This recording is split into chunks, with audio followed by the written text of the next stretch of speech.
l'informatique bureautique, le filtre invisible de l'emploi. Beaucoup ne le savent pas, mais aujourd'hui, l'informatique bureautique est devenue un filtre invisible lors des recrutements. Personne ne te dira clairement, mais tu es refusé parce que tu ne maîtrises pas l'ordinateur.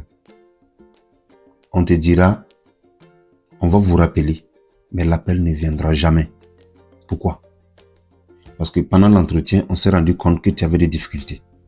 Même pour saisir sur une page Word, pour créer un tableau sur Excel, tu avais des difficultés. Tu saisissais lentement et tout ça c'est pris en compte.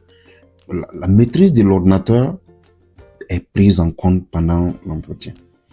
Et il y a des candidats, il suffit tout simplement même de supprimer les applications sur le bureau et ils ne se retrouvent plus, ils sont perdus.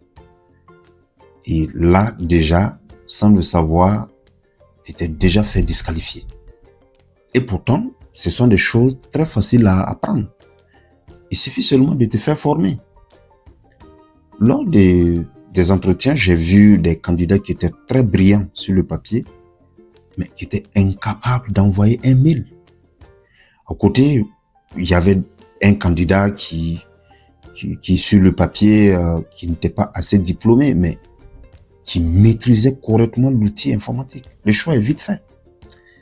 On n'a plus besoin des gens qui vont venir se faire former dans l'entreprise. On a besoin des gens qui sont déjà opérationnels. L'informatique bureautique, c'est gagner du temps, éviter des erreurs, travailler proprement et montrer ton professionnalisme. C'est vrai, un ordinateur ne remplace pas ton cerveau. Mais sans ordinateur, ton cerveau est sous-exploité. Alors, pose-toi cette question. Si on me recrute aujourd'hui, suis-je prêt à travailler sur un ordinateur